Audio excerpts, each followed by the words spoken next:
What's good, gang? It's your boy Tony Russell, aka HoodieRuss. You know what I'm saying? And today, yesterday, my Cowboys, my boys, they took care of business and they won a much-needed win after getting embarrassed last week by the 49ers, man. It was a big game for us, man. Big game for us. We needed this win to go either 4-2 or 3-3. Dak said it best, you feel me?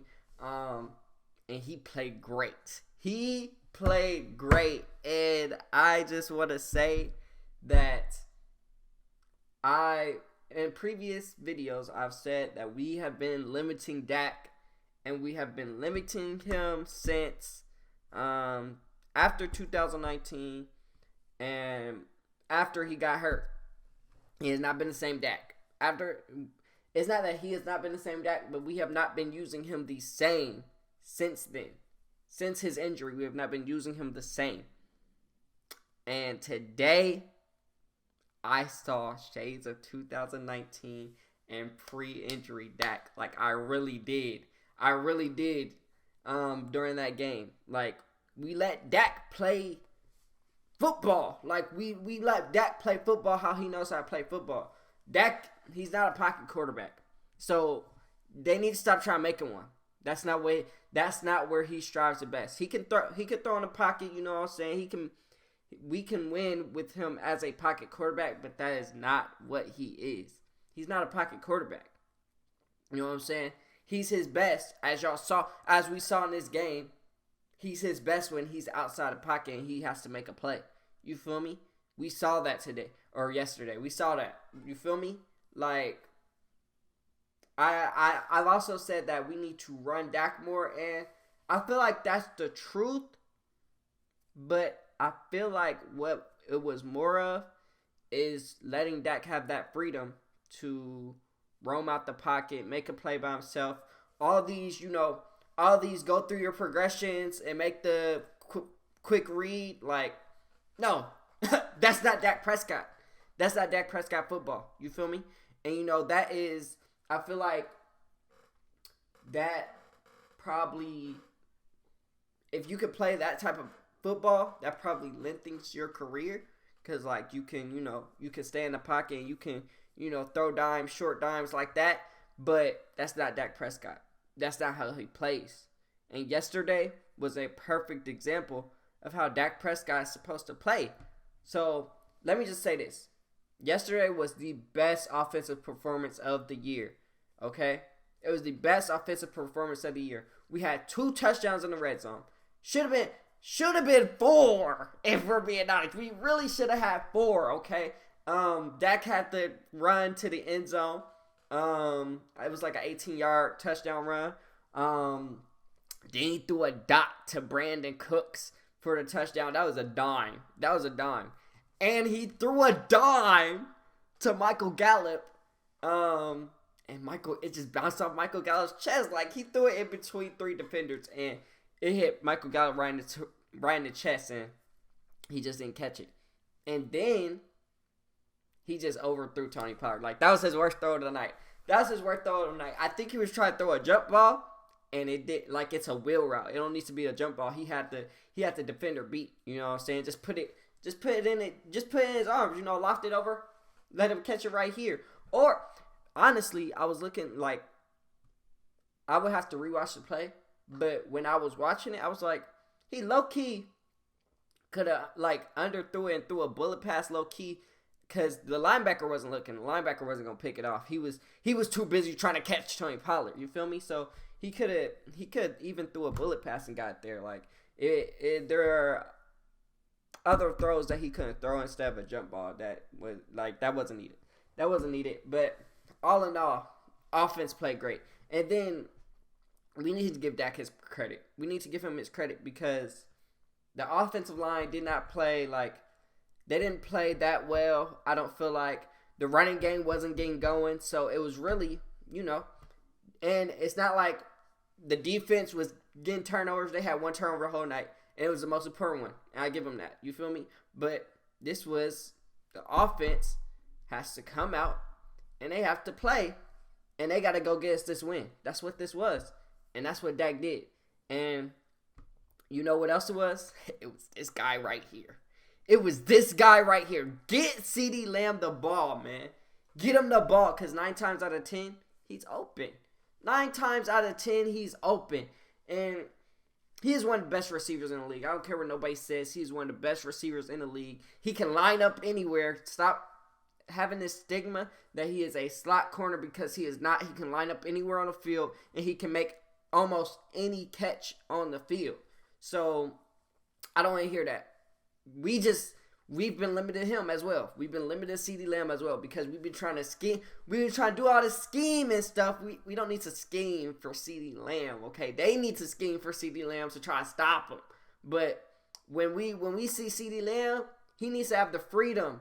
That's the thing. That's the only thing that separates him from a Justin Jefferson, a Stephon Diggs, a Jamar Chase, from those guys, is he doesn't have the freedom of those guys. Those guys get a lot of freedom, and they get a lot of targets thrown to them. They get treated like a number one receiver. And that's where CeeDee's frustration came in last week. Like, he's supposed to be the number one receiver, but he wasn't getting treated that way. And today, or yesterday, he was getting treated that way. Get him the ball. You see what he does. You see how it helps the offense when we get him that ball, okay? The only thing I have to critique about the offense, and I don't want to say this too quick, because I think, like I said, I don't think the offense played, or the offensive line played as well as they could have, but I'm starting to question Tony Pollard as a every down back. I just don't think, and I've probably thought this about for a while, and this is why I thought people were on Zeke's head for no reason. Like, he's actually, people are saying Tony Pollard is better. He's actually helping Tony Pollard. You feel me? And I actually believe that. It's just, I don't believe he is a every down back, because I don't want to say he's not an in between the tackles kind of back, because I think that he is. I just believe he needs that bruise. What we had last year is we had Zeke be that bruiser, and then Tony Pollard come in and he surprised him with that quickness, and that's when we would get a lot of yards. You feel me? And I feel like we really missed that. Because, and that's what Zeke brought. And that, I think that's what people didn't understand. People didn't understand that Zeke brought that bruiser to, it was thunder and lightning, for real. Like, it was actually thunder and lightning, and right now, that's what we are missing. Like, we need somebody to tire down that defense, actually hit them in their chest and get them tired. And, Tony Pollard, he's a great back. Like, don't get me wrong, but I just don't think he hasn't shown us yet that he's that every down back. I don't think he's shown us that yet. Like I said, all in all, he did have a great game though. He did have a great game, because I think he had 90 yards receiving, something like that. Because another great play by Dak. He got out the pocket, pump fake, found Tony Pollard. Tony Pollard broke a tackle. That 4.3 speed wasn't showing, because he got caught. I don't know how Tony Pollard got caught, because you're not supposed to get caught. But he really should have scored on that play. But it's all good. But, yeah, and then let's move to the defense side. I don't want to say the defense played bad, because I think the Chargers offense averaged 27 points a game this year, and we kept them to 17. So, by any, 17 points, keeping the Chargers to 17 points is really good. You feel me? I just don't think we play to our full potential. That's what I want to say. That's what I want to say about Tony Pollard too. I don't want to say he's not an every down back, because we've seen him in games where he's been the primary back and the only back, because Zeke has missed some games with injury, and we've seen Tony Pollard go out there and have a great game. You feel me? So I just want to say that they did not play to their potential. I think that's the better way to say it. The defense, we got to get some more pressure. I think we did really well against the run. I think they only had like 50-something yards rushing. So we did really well against the run. But that pressure, it's having a hard time getting there. It's having a hard time getting there. And I will give the defense this credit. Micah Parsons specifically, when we needed it most, they were there. Stephon Gilmore, when we needed it most, because Stephon Gilmore was kind of, he was kind of getting burnt on some plays too. And they had some wide open plays, and Justin Herbert missed a couple. He missed a couple plays, but Stephon Gilmore, he was getting burned a little bit. But when we need them most, they showed up.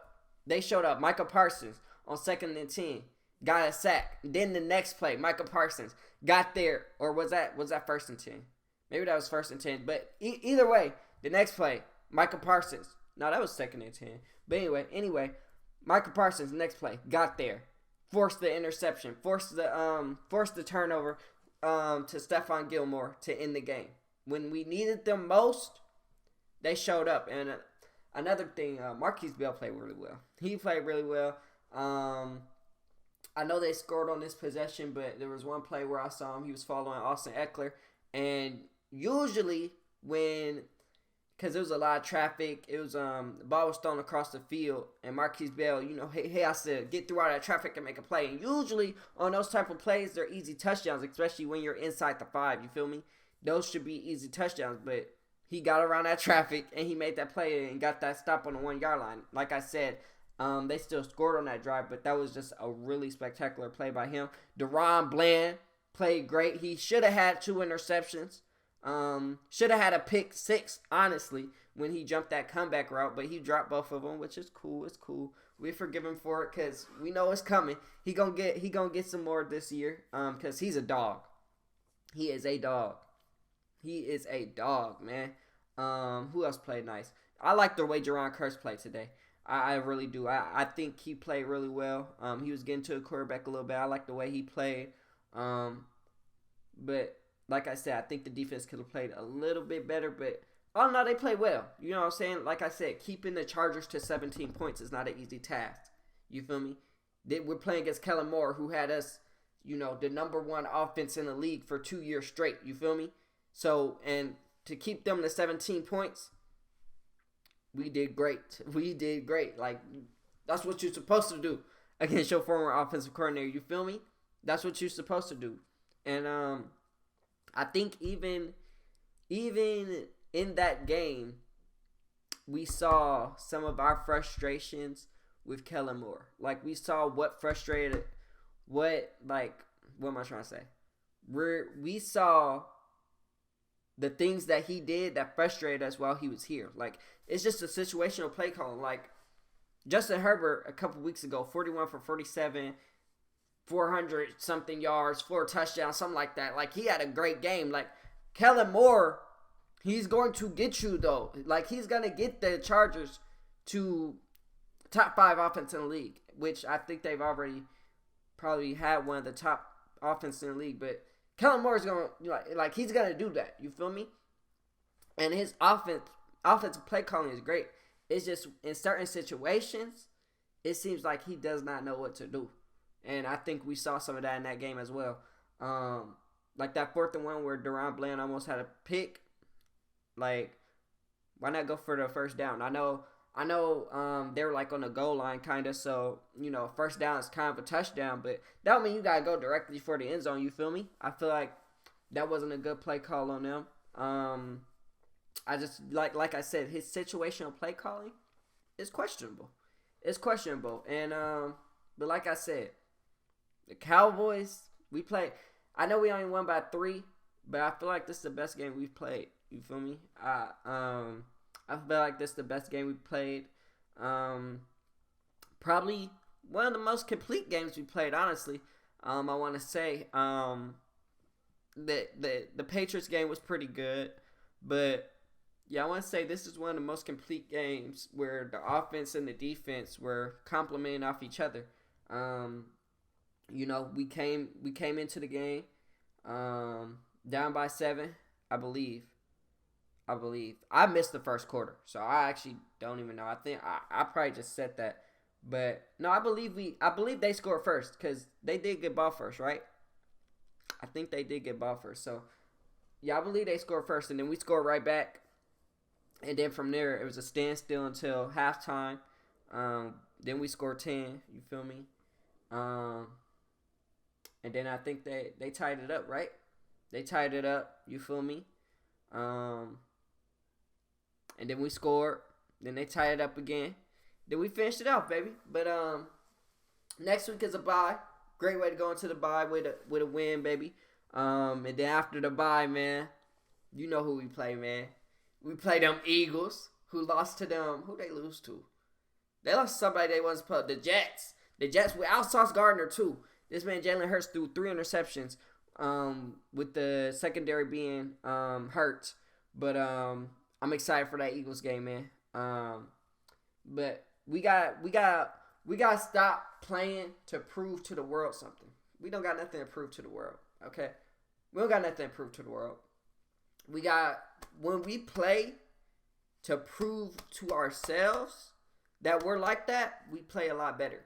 You know, yesterday we were playing to prove to ourselves that we're like that. You feel me? And that's how you gotta come out and play.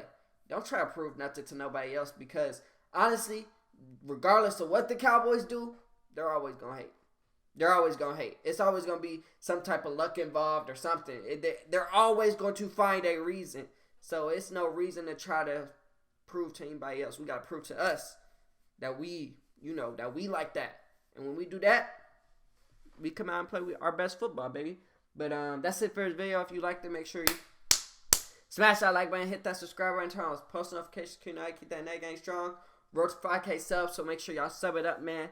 And I'll see y'all for another one. So, peace. Killer beats, you did it